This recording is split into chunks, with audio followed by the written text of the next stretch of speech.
Boa noite, pessoal, tudo bem? Vamos dar início à nossa aula de Economia Internacional 1, tá?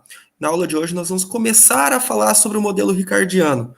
Então nós vamos fazer uma introdução sobre esse modelo, mostrar sua importância, tá? Para depois a gente poder analisar sobre os ganhos de comércio, sobre os custos de oportunidade, como que funciona então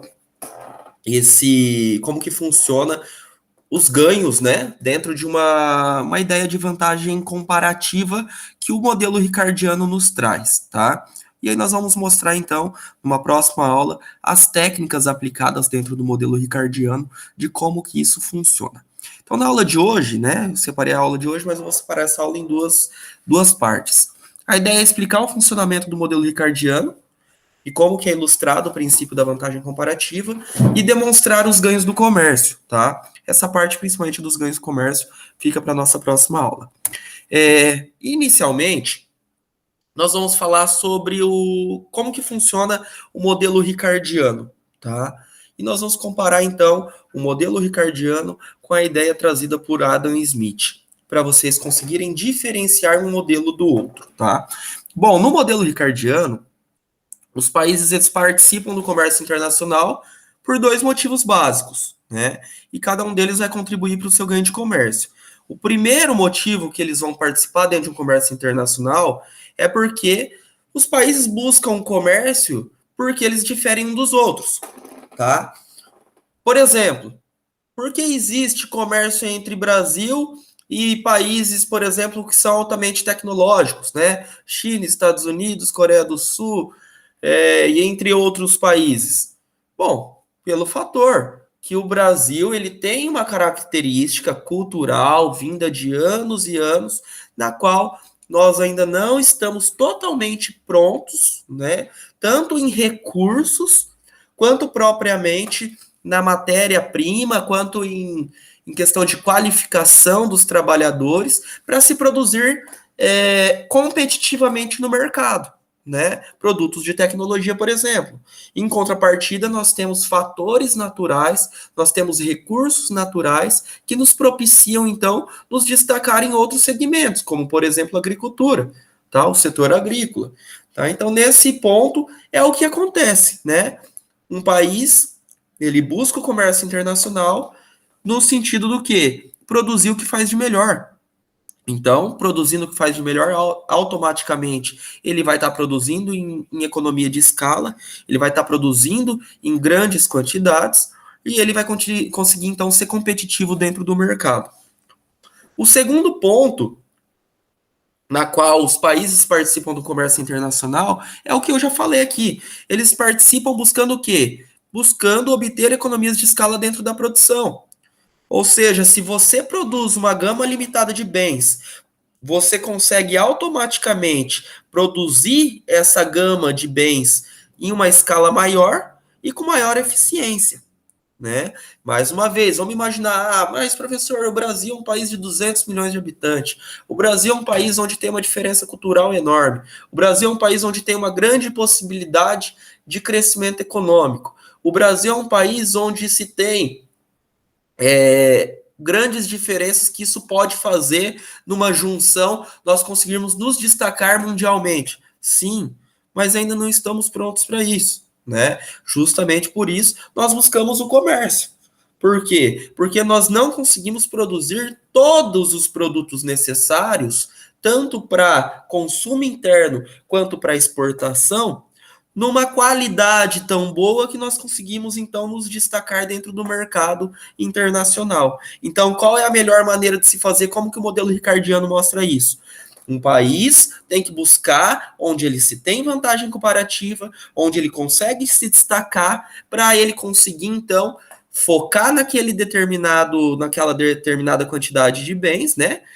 E conseguir produzir, então, em escala maior e com maior eficiência. Tá? Então, esses são os dois pontos que o modelo ricardiano nos traz para demonstrar o porquê que os países participam do comércio internacional. Bom, vamos falar um pouquinho sobre a modificação do comércio internacional. Dentro da teoria do comércio internacional, a nossa teoria tradicional, ela vai focar no quê? Na alocação dos fatores de produção, trabalho, recursos naturais, e capital da região com determinantes das trocas internacionais. Isso é a vantagem competitiva dos países que vai determinar o seu padrão do comércio internacional.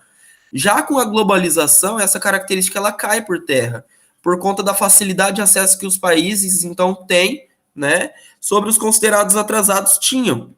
Então, com a globalização, isso se torna mais complexo, tá? Antigamente, um país conseguia apenas se fechar em determinada produção. Ele conseguia essa questão da vantagem competitiva ser útil, né? Hoje, o modelo ricardiano ele já começa a ser abalado justamente por conta da modificação do comércio mundial. Os países eles têm que buscar então uma maior perfeição na maior quantidade possível de produtos. Hoje, um país não pode ser somente agrícola. Ele tem que ser agrícola e tecnológico, sim. Ele tem que ter uma produção tecnológica, tá? Mas como que vai ser feito isso? Como que vai conseguir, então, se destacar dentro do comércio internacional? Tá? Então, novas teorias vão surgindo justamente para complementar esse modelo ricardiano. Mas a nossa ideia inicial é começar tratando sobre o modelo ricardiano, que é o modelo mais simples dentro da teoria do comércio internacional, e é o modelo que na qual ainda, vamos dizer que muitos consideram que caiu por terra, mas que ainda é compreensível dentro dos modelos atuais que nós temos, dentro do padrão de economia que nós temos, economia internacional que temos atualmente, tá bem? Mas antes de falar sobre o modelo de vantagens competitivas, o modelo ricardiano, vamos falar sobre os modelos de vantagens absolutas, que é praticamente o primeiro modelo que surgiu, tá? Ele surgiu, né? A principal obra dessa pessoa que trouxe esse modelo de vantagens absolutas, Adam Smith, em 1776, conhecido como a riqueza das nações. Ele era um defensor do livre comércio, Adam Smith, tá? Então a ideia era que os países devem comercializar mesmo, deve ter o livre comércio, deve ter o mínimo de intervenção possível, né? A famosa mão invisível, né? O mínimo de intervenção possível para que os países consigam, então, tá comercializando da melhor maneira possível.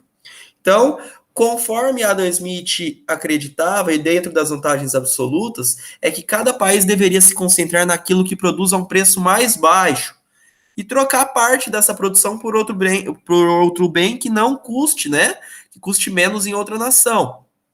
Então, por exemplo, o Brasil consegue produzir soja, consegue produzir café, consegue produzir açúcar a um preço mais baixo. Outro país consegue produzir outros bens a um preço mais baixo. Então, o Brasil se especializa nesse produto, outro país se especializa onde consegue um custo menor, e essa troca acontece naturalmente entre os dois países. Tá? O acesso ao mercado externo vai ajudar a criar riqueza, então. Se uma empresa fica limitada ao mercado interno, sua grandeza também apresentará limites. E Adam Smith ele critica as barreiras comerciais, que é justamente aquela ideia então da mão invisível, né? Porque quanto mais barreiras, maior proteção, maior intervenção do Estado, isso reduziria então a especialização em trocas. Essa era a ideia então do Adam Smith e a ideia das vantagens absolutas. Um problema na teoria das vantagens absolutas que não conseguiu ser explicado dentro, né, dessa teoria é que caso algum país não tivesse nenhuma vantagem em nenhum dos segmentos em relação a outro país, não haveria comércio, né? Porque esse país ele não conseguiria ser competitivo e automaticamente ninguém queria pagar um preço mais alto do que propriamente ele produzir uma menor quantidade dentro do seu país a um custo mais baixo. Tá? Então, caso não tenha vantagem, esse país, então, não conseguiria ter comércio.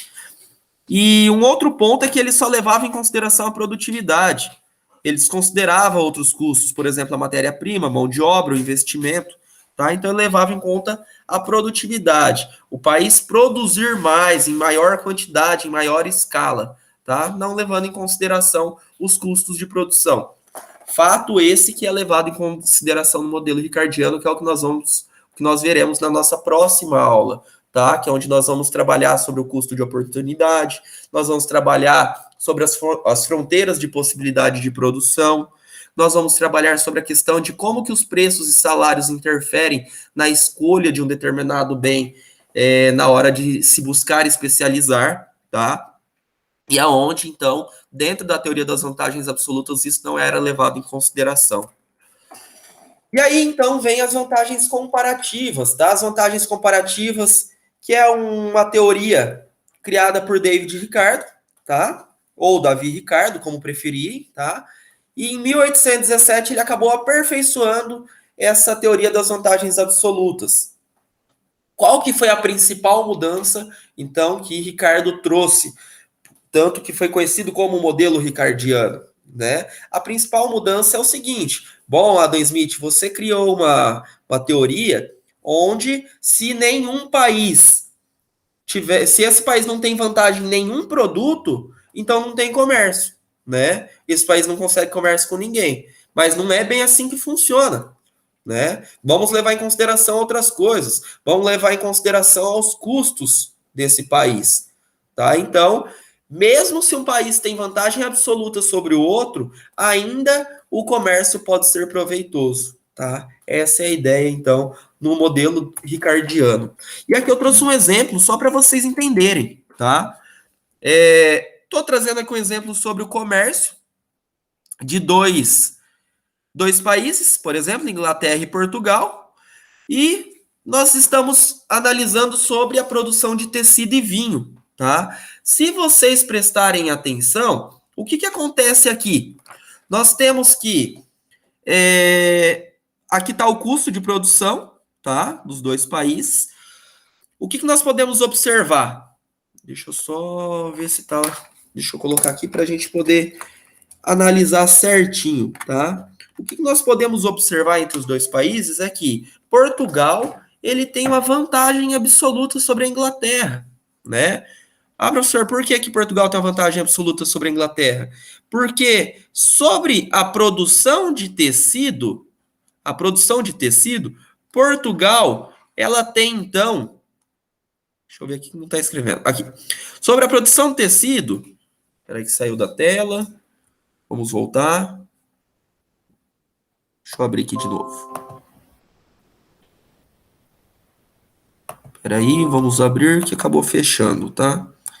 Mas o que eu quero mostrar para vocês dentro daquele slide? Que Portugal, ela tem vantagem absoluta tanto na produção de tecidos quanto na produção de vinho, tá? Aqui que você pode imaginar, né? Por exemplo, na produção de tecido, o custo para Portugal produzir tecido é de 90. O custo para a Inglaterra produzir tecido é de 100, tá? Então, automaticamente o custo de Portugal, ele é menor em tecidos do que a Inglaterra. E a mesma coisa nós podemos analisar na questão do vinho. O custo para se produzir vinho de Portugal é 80. O custo para se produzir vinho na Inglaterra é 120, tá? O que quer dizer aqui? Bom, se esse custo é menor tanto em tecido quanto em vinho, significa que Portugal tem uma vantagem absoluta sobre a Inglaterra.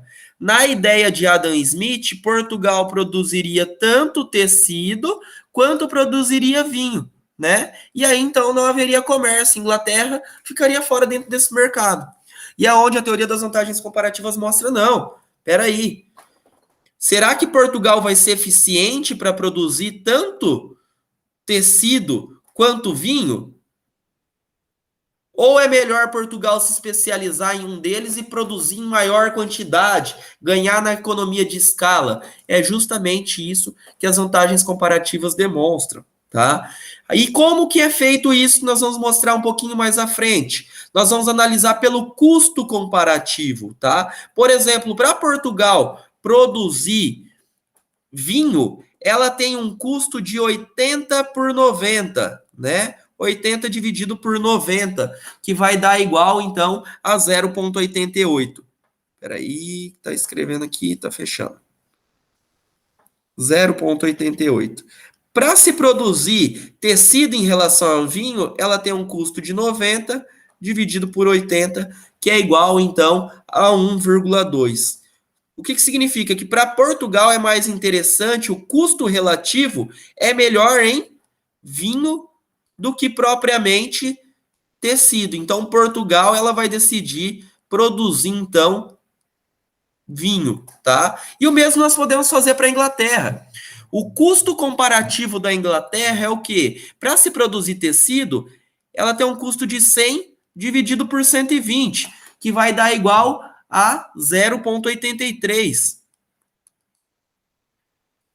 E já para produzir vinho em relação a tecido, o custo comparativo é de 120 para 100, então é igual a 1,2. Ou seja, o custo para se produzir vinho é maior do que para se produzir tecido na Inglaterra. Automaticamente, a Inglaterra tende a se especializar na produção de tecido, tá? Então, mesmo Portugal tendo vantagem absoluta sobre a Inglaterra, é mais vantajoso Portugal se especializar totalmente na produção de vinho e a Inglaterra se especializar na produção de tecido, e esses países então terem comércio entre um e outro, tá bem? Essa é a ideia da teoria das vantagens comparativas, então, que nós queríamos trazer. Conforme foi falado, Portugal tem a vantagem absoluta, né? Portugal tem essa vantagem absoluta tanto na questão do vinho como em tecido, né? Mas ela tem uma vantagem relativa em vinho, ou seja, é mais eficiente na produção de vinho. Então, Portugal ela vai ser muito mais vantajoso para eles ocupar todos os seus trabalhadores, toda a sua força de trabalho na produção de vinho, onde ele vai ganhar na questão da escala e trocar o vinho, né, que ele vai conseguir tanto suprir internamente, quanto ele vai ter uma sobra, um excedente e vai exportar esse vinho então para a Inglaterra. Já a Inglaterra, que não tem vantagem em nenhum dos bens, ela vai acabar então produzindo tecido. O excedente do tecido, então, vai acabar exportando para Portugal. E este, então, vai ganhar mais só produzindo tecidos. Então, a problemática de Ricardo está mais uma vez na falta de dinamismo, tá? Ao supor que a economia mundial atua de maneira estática. Esse é o principal ponto que as críticas, né, acontecem sobre o modelo ricardiano.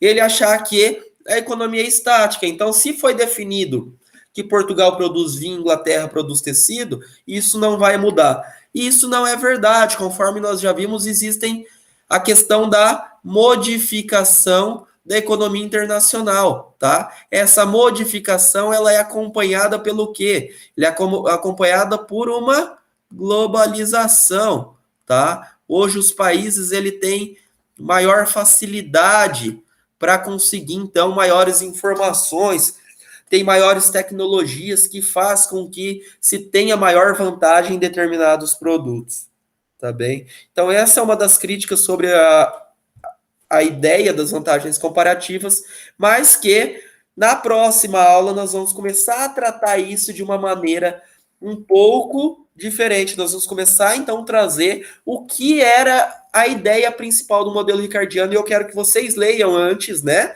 esse capítulo que eu vou estar passando para vocês, tá? Do livro que nós estamos utilizando, que é realmente sobre o modelo ricardiano, para que vocês, então, consigam entender sobre os efeitos do comércio. Vocês consigam entender qual que era a ideia do modelo ricardiano quando ele leva em consideração as unidades de trabalho, tá? Quando ele leva em consideração as quantidades produzidas, tanto de um produto quanto de outro. Quando ele leva em consideração todos os recursos totais da economia. Quando ele leva em consideração os salários, como que isso afeta, né, na determinação da vantagem competitiva. Quando ele leva em consideração os preços desses produtos, tá? E aí, automaticamente, que nós vamos chegar sobre a questão do custo de oportunidade e como que isso, então, vai definir o comércio dentro de duas economias ou dentro de uma teoria do comércio internacional, tá? A ideia inicial era trazer isso para vocês, como que funciona a teoria das vantagens comparativas e a teoria das vantagens absolutas, e vocês, então, já começarem a ler a próxima parte, tá? Para que vocês consigam, então, a entender esse modelo mais simples, esse modelo que é o mais simples da nossa economia internacional, e para que vocês, então, consigam começar a assimilar os próximos passos, tá bem? Bom, pessoal, essa é a nossa aula de hoje, tá? Vou passar para vocês no grupo também, no Moodle, o material para vocês estarem lendo. E depois, então, estarei para tirar dúvidas de vocês. Tá bom, pessoal? Até mais. Até uma próxima, tá? E tendo alguma dúvida, pode me mandar mensagem, sem problema algum.